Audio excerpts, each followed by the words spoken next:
பாண்டியனும் சரவணும் 2 பேரும் சேர்ந்து வீட்டுக்கு ரொம்ப கோவமாக வராங்க. கோவமாக வரதை பார்த்தது கோமதி வந்து கேட்குறாங்க, என்னடாச்சு அப்பா ஏன்டா இவ்வளோ டென்ஷனாக இருக்காருன்னு ஓடி போய் சரவணன் கிட்டே கேட்க, நீயும் ஏன்டா இப்படி இருக்குன்னு சொல்லி கேட்குறாங்க. அங்கே மீனா ராஜி எல்லாருமே என்னாச்சு மாமான்னு சொல்லி கூப்பிடும்போதும் ஏ மயில் அப்படின்னு சொல்லிட்டு எங்கள் சரவணன் கத்த, மயில் உள்ளே இருந்தவங்க வெளியே வர, என்ன மாமா வாங்க மாமா, உங்களுக்கு தண்ணி எடுத்துகிட்டு வர மாமான்னு சொல்லிட்டு போக, அதெல்லாம் ஒன்று வேணாமா நீங்கள் வா அப்படின்னு சொல்லி கூப்பிடுறாங்க. என்ன மாமா என்ன விஷயம்னு சொல்லி கேட்க, இன்றைக்கி நானும் சரவணனும் ஒரு முக்கியமான ஆளை பார்க்கணுன்னு சொல்லி தானே கடையை விட்டு கிளம்பி போகணும் அப்படின்னு சொல்லி கேட்க, ஆமாம் மாமா அப்படின்னு கையை பிணைஞ்சபடி நிற்க, உங்கள் அப்பாவும் இன்னைக்கு கடைக்கு வரல, சரி நீயும் கடையை பார்த்துக்கிறேன்னு சொல்லிட்டு போனியே, கடையை பொறுப்பாக பார்த்துப்பேன்னு சொல்லி தானே உங்ககிட்ட விட்டுட்டு பழனி ஆர்டருக்கு அனுப்பி விட்டுட்டு நான் சரவணனை கூட்டிகிட்டு கிளம்புனேன் அப்படின்னு சொல்லும்போது, ஆமாங்க என்னங்க ஆச்சு அப்படின்னு சொல்லி கேட்குறாங்க. நீயே பாரு கோமதி அப்படின்னு சொல்லி அங்கே இருக்க நோட்டை எடுத்து இங்கே காட்டுறாங்க. என்னாச்சு இந்த நோட்டில் என்ன இருக்குன்னு சொல்ல, அரசி இங்கே பாப்பா அப்படின்னு கூப்பிடும்போது அரசி வராங்க. வந்த அரசி அந்த நோட்டில் இருக்க கணக்கு வழக்கை பார்க்குறாங்க. இருக்கிற பணத்துக்கும் கணக்கு வழக்குக்கும் எந்த சம்மந்தமுமே இல்லை. அது மட்டும் இல்லை கோமதி, கணக்கு வழக்கு பார்த்ததுலேருந்து எல்லாமே தப்பாக இருக்குது. சரி இதுதான் தப்பாக இருக்குன்னு பார்த்தா கடைக்கு வந்தவர் இங்கே ரொம்ப கேவலமாக ஃபோன் பண்ணி பேசுகிறாரு. ஒரு பொருள் வாங்கினா அதுக்கு கண்ணா பின்னான்னு ரேட்டு போட்டு இப்போது பாதி நட்டமாயிடுச்சு அப்படின்னு சொல்கிறாங்க. அது மட்டுமா, கடைக்கு பணம் வாங்க வந்தவருக்கு பணத்தை கூட சரியாக கொடுக்க தெரியல அப்படின்னு சொல்கிறாங்க. நான் தனியாக ஒரு கட்டை எடுத்து வச்சுட்டு தான் போனேன். வந்து கேட்டால் இந்த பணத்தை அவர்கிட்ட கொடுத்துருமான்னு, ஆனால் ஆள் மாற்றி பணத்தை கொடுத்துருக்குமா அப்படின்னு சொல்ல, என்னங்க ஒரே நாளில் இவ்வளோ தப்பான்னு சொல்லி கேட்க, இத்தனை வருஷமாக கடன் நடத்தியிருக்கேன், கணக்கே தெரியாத சின்ன குழந்தைய உட்கார வச்சாலும் கூட கரெக்டாக கணக்கு பார்க்கும், ஆனால் தங்கமயில் இவ்வளோ படிச்சிருக்கேன் அப்படின்னு சொல்கிறாங்க, ஆனால் இது வரைக்கும் எதையுமே இங்கே சரியாக பண்ணலைன்னு சொல்ல, என்னக்கா என்னாச்சு அப்படின்னு சொல்லி தங்கமயில் பக்கத்தில் போய் மீனா கேட்குறாங்க. தங்கமயில் தவிச்சு போய் நிற்கிறாங்க. ராஜி கேட்குறாங்க, தங்கமயில் பேசலை.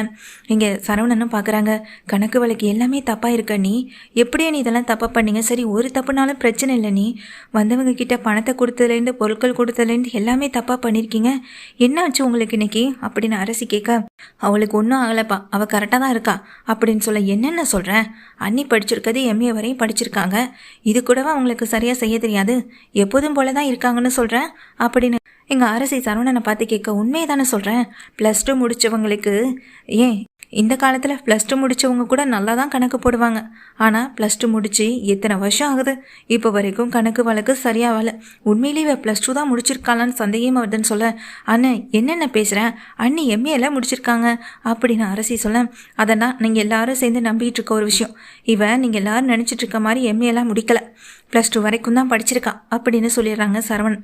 இதை கேட்டுட்டு நிற்கிறேன் பாண்டியன் ஆடி போய் தான் போகிறாங்க. என்னடா சொல்கிறேன்னு கேட்க, ஆமாப்பா இவங்க குடும்பமே ஃப்ராடு குடும்பம், இவங்க அம்மா அப்பான்னு எல்லாமே சரியான ஃப்ராடு, இப்போ வரைக்கும் அந்த கடையில் அவர் விடக்கூடாதுன்னு நினச்சிட்டு இருக்கிறதுக்கான காரணமே அவர் ஃப்ராடாக இருக்கிறதுனால தான், அவர் கடைக்கு வந்தால் எதுவுமே பண்ண முடியாதுப்பா, அவர் இந்த கடைக்கெல்லாம் வர வேண்டாம்ப்பா, இதனால தான் அவர் நான் அந்த கடைக்கு வர வேண்டாம்னு சொல்லி ஆஃப் பண்ணி வச்சுருக்கேன், தங்கமயிலுக்கு ஒன்றுமே தெரியாதுன்னு எனக்கு தெரியும், ஆனால் இன்றைக்கி நீங்கள் கம்பல் பண்ணதுனால அவளை விட்டுட்டு நானும் உங்கள் கூட வந்தேன், பார்த்தீங்களா ஒரு நாளே கடைக்கு எவ்வளோ பெரிய நட்டத்தை ஏற்படுத்தியிருக்கான்னு சொல்லும் போதும் இங்கே தங்கமயில் மேலே பயங்கர கோபத்தோடு எங்கள் பாண்டியன் பார்க்குறாங்க.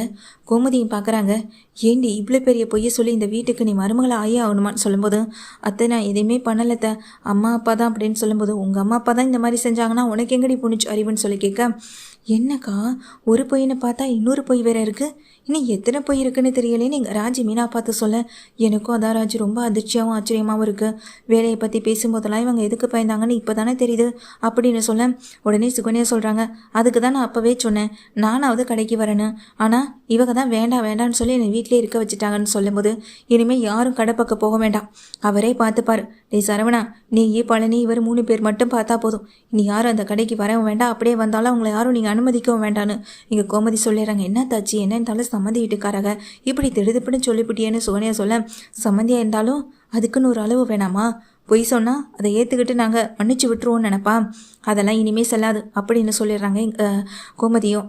அதுவும் இல்லாமல் சுகன்யா பார்த்துட்டு, என்ன மயில் இவ்வளோ பெரிய விஷயத்த அசால்ட்டாக பண்ணிட்டு வந்து நிற்கிறேன், உன்னால் இம்புட்டு நட்டமாயிடுச்சு, அதெல்லாம் யார் கொடுப்பான்னு சொல்லி கேட்க, அதெல்லாம் அவள் தான் கொடுத்தாகணும், இல்லை அவங்க அப்பா கொடுப்பாரோ தெரியாது, கடையில் பாதி பொருள் இங்கே காணாமல் போனதுக்கு காரணமே அவங்க அப்பா தானே, அவங்க அப்பா தான் கொடுத்தாகணும் அப்படின்னு சரவணன் சொல்ல, அதெல்லாம் ஒன்று வேணான்னு சொல்லும்போது, அதை எப்படிப்பா விட முடியும், எல்லாம் கஷ்டப்பட்டது உழைச்சது சம்பாதிச்சது எதுவும் தானாக வந்து சேரலையே, அவங்க அப்பாவுக்கும் கஷ்டப்படணும்னு ஒரு எண்ணம் தான், கஷ்டப்பட்டு சம்பாதிச்சிருக்கணும், இப்படி அடுத்தவங்க உழைப்பில் வாழணும்னு எந்த அவசியமும் இல்லை, கஷ்டப்பட்டு சம்பாதிச்சாதான் எதுவாக இருந்தாலும் நம்ம கைக்கு கிடைக்கும், பணம் இல்லையே சாப்பாடு இல்லையே காசு இல்லையேன்னு உட்காந்துருந்தா தானாக வந்து அது கிடைக்குமா எல்லாம் அப்படின்னு சொல்லி இங்கே சரவணன் திட்ட அங்கே மயில் அப்படி திகைச்சு போய் நிற்கிறாங்க. நாளைக்குள்ளே எவ்வளோ பணம் இந்த கடையில் நட்டமானுச்சோ அவ்வளோ பணமும் இந்த வீட்டுக்கு வந்து சேரணும்.